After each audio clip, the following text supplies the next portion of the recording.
बिहार मतदान दिनक पूर्व पुणी भोट चोरी अभियोग आनी बर्षिंट विरोधी दल नेता राहुल गांधी। एथर राहुल निशान हरियाणा विधानसभा निर्वाचन पूर्व महाराष्ट्र कर्नाटक छत्तीसगढ़ में भोट चोरी होता नहीं अभियोग आनी हरियाणा में होता हेरफेर को लेकिन गुरुतर अभियोग कर सांबादिक सम्मेलन कर राहुल एच फाइल्स उपस्थापन कर हरियाणा में भोट चोरीर अनेक जालियाती होता राहुल कहते हरियाणा में जड़े कांग्रेस प्रार्थी अभियोग पर राहुल कहते हरियाणा रे कांग्रेस जीतवा नहीं 5टी बड़ एक्जिट पोल स्पष्ट करथिला किंतु प्रथम थर हरियाणा निर्वाचन में पोस्टल बैलेटर फलाफल संपूर्ण भिन्न थिला।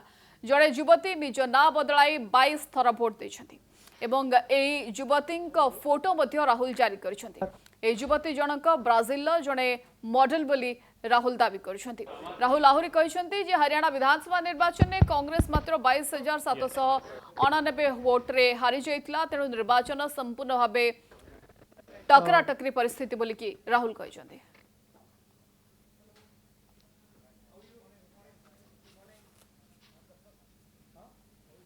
We got a lot of complaints in Haryana from our candidates that something was wrong, something was not working.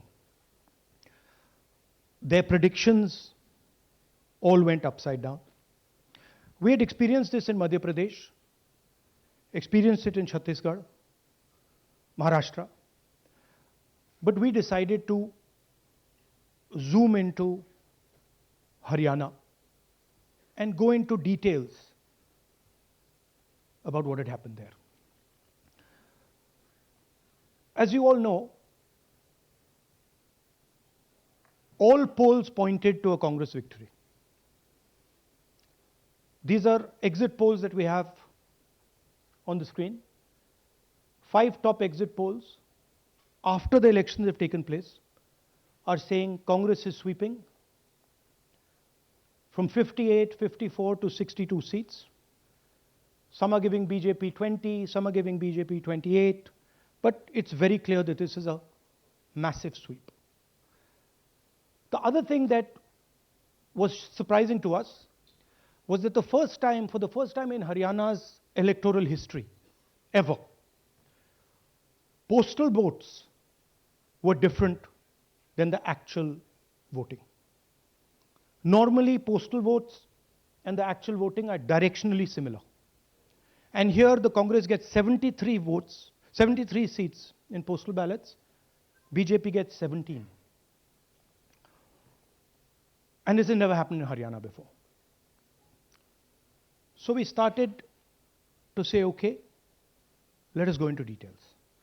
And when I first saw this information that you're going to see, I must tell you, I struggled to believe it. I was in shock. I simply could not believe what I saw. I told the team that, listen, cross-check this, not from one source, cross-check it multiple times, again and again and again and again. And what you're seeing today is the result of that process. What we are saying, and we are absolutely going to prove it to you 100% using data.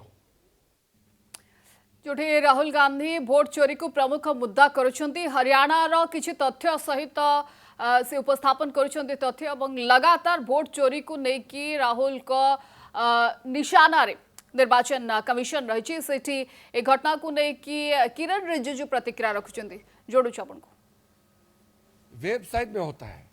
Political party उस सूची को देख सकते हैं और उसके बाद claims and objection का मौका होता है। कोई भी अगर ऐसा लगे कि उसका नाम कट गया है, कोई फर्जी है, उसको कंप्लेंट देने का सिस्टम होता है। सूची में सिर्फ भारत के नागरिक ही नाम हो सकता है सूची में। अगर कोई गलत हो गया तो उसको हटाने के लिए प्रक्रिया इलेक्शन कमीशन ने चलाया भी है। अभी एसआईआर जो कर रहे हैं वो वोटर लिस्ट शुद्धिकरण के लिए होता है।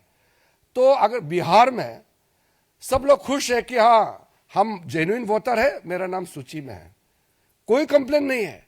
जो नकली है, जिसका नाम नहीं है या जो इस दुनिया में नहीं है या चले गए हैं, उसका नाम कट गया, वो कंप्लेन नहीं कर रहे हैं। राहुल गांधी रो रहे हैं, वहां पब्लिक खुश है। कि शुद्धिकरण होना चाहिए हमारा वोटर लिस्ट का। और प्रॉब्लम सिर्फ राहुल गांधी में है, कांग्रेस पार्टी में भी बहुत लोग अभी दुखी हैं। बिहार में कई लोग कह रहे हैं कि राहुल गांधी उनके वहां प्रचार में ना आए, क्योंकि वो आने से जो थोड़ा कुछ चांस है वो भी बिगड़ जाते हैं। आपने देखा होगा वो आरजेडी के नेता भी कभी भी राहुल गांधी का लाइन का बात करता ही नहीं है, क्योंकि राहुल गांधी दुनिया भर का नाम सना बात करते हैं तो वो लोगों से कोई कनेक्ट होता नहीं है। जब क्लेम्स एंड ऑब्जेक्शन होता है, वोटर लिस्ट फाइनल होता है, तो उसका वोटिंग प्रोसेस होता है। जो वोटिंग होते हैं उस समय हर पॉलिटिकल पार्टी के पोलिंग एजेंट्स होते हैं। इलेक्शन कमीशन का जितना ऑफिसर्स है वो तो स्टेट गवर्नमेंट का ही ऑफिसर होते हैं, उसको इलेक्शन ड्यूटी में लगाते हैं। फिर बाहर से ऑफिसर ऑब्जर्वर के हिसाब से आते हैं। जब वोटर वोट डालते हैं तो पोलिंग एजेंट, अलग अलग पॉलिटिकल पार्टी के पोलिंग एजेंट्स पोलिंग स्टेशन में रहते हैं, वो चेक करते हैं कौन वोट डाला है, कौन अभी नहीं डाला, वो चेक करता है। अब अगर कांग्रेस का एजेंट वहां अगर नहीं है तो बता दे कि वो एजेंट नहीं रख पाया।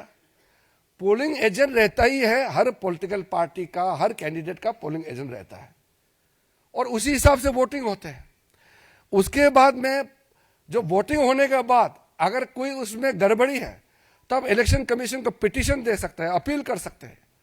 उसमें अगर लगता है कि न्याय नहीं मिला तो फिर आप अदालत जा सकते हैं। ये सब तो करना नहीं इनको। फिर जब पोलिंग हो जाने के बाद जब काउंटिंग होते हैं उसमें भी हर कैंडिडेट का, हर पॉलिटिकल पार्टी का काउंटिंग एजेंट्स होते हैं। वो बहुत पारदर्शिता के साथ, पूरा ट्रांसपेरेंसी के साथ सारा इलेक्शन प्रोसेस होता है।